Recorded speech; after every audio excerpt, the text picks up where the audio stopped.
নমস্কার আমার ইউটিউব পরিবার, তোমাদের প্রিয় চ্যানেল বরাসের আরও একটি নতুন অধ্যায় তোমাদের স্বাগত জানাই। আজকের গল্পে রইল হোটেল রজার স্টের দ্বিতীয় পর্ব। প্রথম পর্বে তোমরা শুনেছ বর্ষা রাতের দার্জিলিং ঘুরতে গিয়ে লেখক রঞ্জনা, পার্থ আর জয়শ্রী চারজন স্টে করেছিল বহু পুরনো এক হোটেলে। হোটেলের ম্যানেজার মিস্টার ব্রেগেনজা তাদেরকে রেখেছিলেন তিনতলার দুটি কামরায়। হোটেলটি বহু পুরনো হওয়ার কারণে আর হোটেলের ওপরে থাকা একটি ছোট্ট চিলেকোঠার ঘরকে নিয়ে লেখক আর তার তিন বন্ধুদের মধ্যে কৌতূহলের শেষ ছিল না। সময় সুযোগে লেখক আর পার্থ ঘুরে দেখতে বেরিয়েছিল হোটেলটি, আর তখনই তারা দেখতে পায় নিচের ফ্লোরে একটা বিশেষ জায়গা যেখানে পর্দা দিয়ে ঘেরা, আর সেই পর্দা দিয়ে ঘেরার পেছনের রহস্য খুঁজে বের করতেই আজ হোটেল রজার স্টের দ্বিতীয় পর্ব। তাহলে আজকের গল্প শুনে নেওয়া যাক।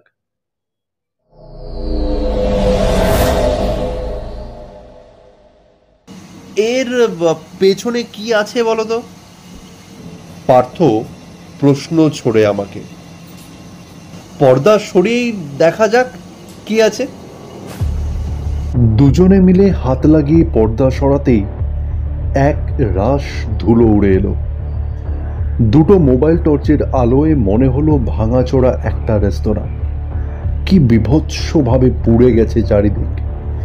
টেবিল, চেয়ার, বার কাউন্টার, দেওয়াল, কার্পেট ছাড়খাড় হয়ে গিয়ে তাদের কঙ্কাল দাঁড়িয়ে আছে। সিলিং থেকে ঝাড়বাতি, ইলেকট্রিক তার, পলেস্তারা খসে ঝুলছে চারিদিকে রীতিমতো। আমি আর পার্থ দুজনেই চুপ মেরে গেছি।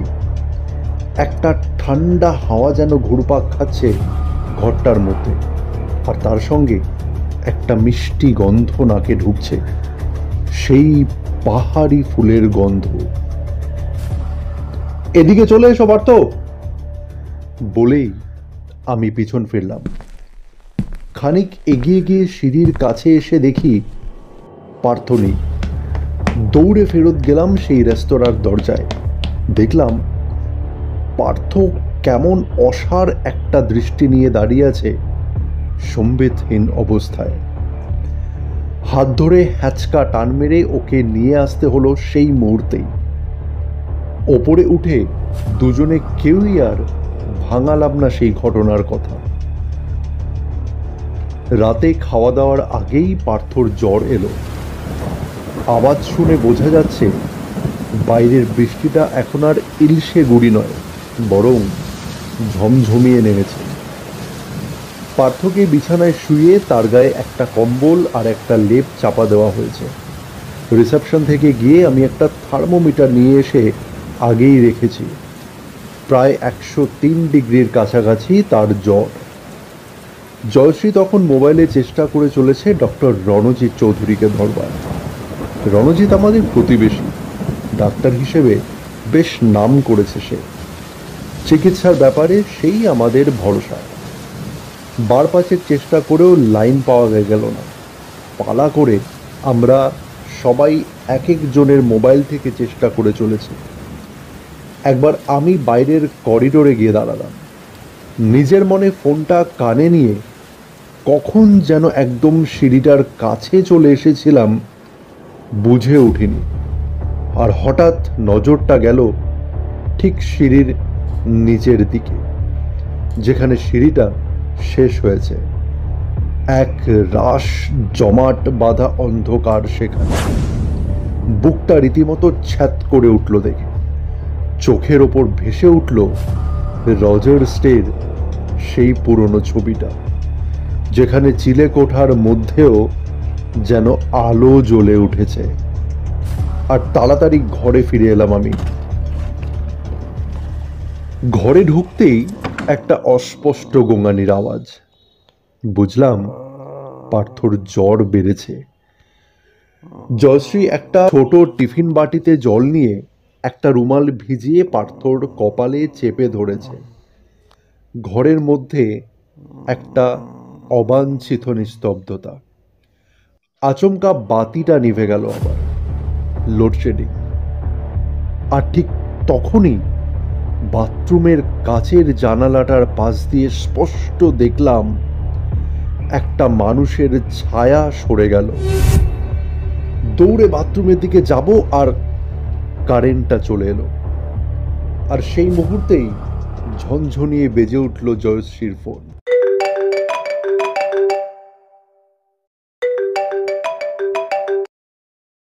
হ্যাঁ হ্যাঁ রণদা, আমি আমি ফোন করেছিলাম। আরে আমরা তো দার্জিলিংয়ে। হ্যালো, শুনতে পাচ্ছ? আরে পার্থর সন্ধ্যা থেকে 103-4 জ্বর উঠে গেছে। কি কি বলছো? এদিকে আমার ইশারা দেখে জয়শ্রী দৌড়ে বারান্দার দিকে চলে গেল। বাকি কথাবার্তা আমরা ঘরের ভেতর থেকেই শুনতে পাচ্ছিলাম। আরে আমাদের তো ফিরতে আরো 3-4 দিন রণদা। ও ও ও ওষুধ হোয়াটসঅ্যাপ করে দিচ্ছ? ঠিক আছে, তুমি না আমার সঙ্গে পার্থর ফোনেও একটু হোয়াটসঅ্যাপ করে দিও, হ্যাঁ? কারণ এখানে কানেক্টিভিটির খুব চ্যালেঞ্জ আছে। কথা শেষ হতেই খানিকক্ষণের মধ্যেই ওষুধের নাম ইত্যাদি পাওয়া যেতেই আমি ব্রেগেনজার ঘরের দরজায় গিয়ে ধাক্কা দিলাম। ঘড়িতে 10টা বেজে গেছে, তাই এই বাদলা রাতে ওষুধের দোকান খোলা না পেলে আমার চেয়ে অনেক বেশি কাজে আসবে এক স্থানীয় মানুষ। এই জন্যই হোটেলের কোনো কর্মচারীর সাহায্য চাই। Mister Braganza, can you please open the door? ভিতর থেকে একটা অদ্ভুত খ্যাসখ্যাসে গলায় প্রশ্ন এলো। Who's that? নিজের পরিচয় দেওয়াতে কাজ হলো, কিন্তু খুট করে ছিটকিনি খুলে যে মানুষটা আমার সামনে এসে দাঁড়ালেন তিনি যেন এক অন্য মানুষ। গলার স্বর তো পাল্টে গেছেই, সেই সঙ্গে খানিক আগে আলাপ হওয়া হাস্যমুখের মানুষটাও যেন কেমন বদলে গেছে।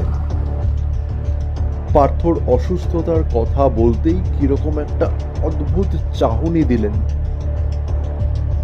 Oh, so what can I do? You want a doctor to be called now? না, তার আর দরকার হবে না, শুধু এত রাতে এই ওষুধগুলো জোগাড়ের ব্যবস্থা করলেই হবে, বুঝিয়ে বললাম আমি। ব্রেগেনজা তার ঘরের মধ্যে ঢুকে গেলেন। আমি ভেজানো দরজার বাইরে অস্পষ্ট একটা কথাবার্তার আভাস তো পেলাম। ব্রেগেনজা আবার এলেন।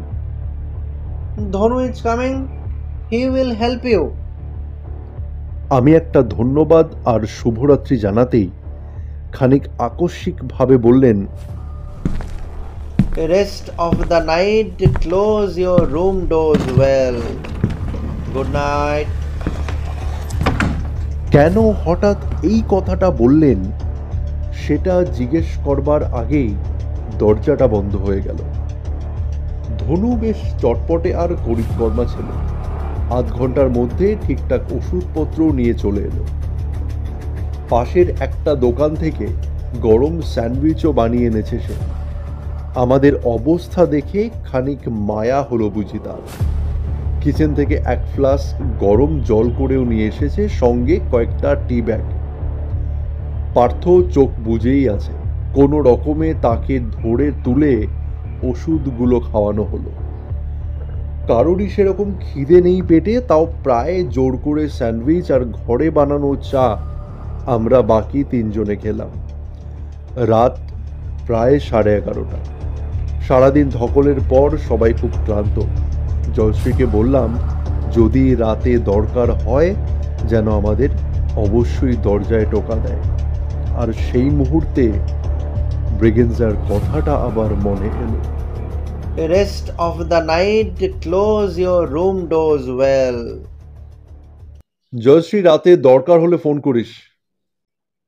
এই বলে গুড নাইট করে আমি আর রঞ্জনা প্রায় অন্ধকার বারান্দা দিয়ে হেঁটে এসে আমাদের ঘরে ঢুকে পড়লাম।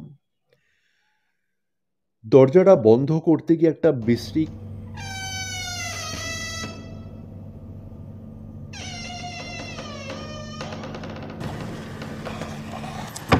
আওয়াজ হলো। ঘরে ঢুকেই অন্ধকার বাথরুমের দিকে নজর গেল। আমার আগেই রঞ্জনা গেল ফ্রেশ হতে। কয়েক মিনিটের ব্যবধানে আমি ঢুকে দরজা বন্ধ করতেই আলো আবার নিভে গেল। মুহূর্তের মধ্যে নাকে সেই মিষ্টি ফুলের গন্ধ। এবার সেই গন্ধটা যেন আরো ঝাঁঝালো। মনে হলো যেন আমার আশেপাশেই আছে এই গন্ধের উৎস। নিমেষে দৃষ্টি গেল জানলার দিকে।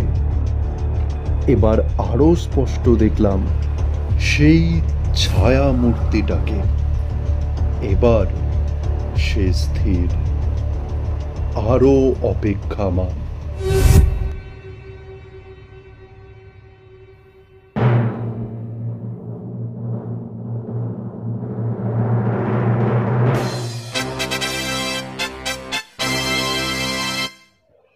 অসংখ্য ধন্যবাদ আমার ইউটিউব পরিবারকে আমার প্রচেষ্টাকে এতটা ভালোবাসার জন্য। আশা করি দ্বিতীয় পর্ব তোমাদের ভালো লেগেছে। কমেন্ট বক্সে লিখে জানাতে ভুলবে না, ভিডিওটি লাইক করবে।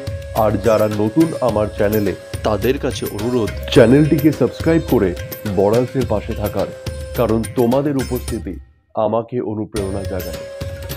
দেখা হচ্ছে হোটেল রজার্সের তৃতীয় ও শেষ পর্বে খুব তাড়াতাড়ি। সবাই খুব ভালো থেকো, সুস্থ থেকো, বড়ালসের পাশে থেকো।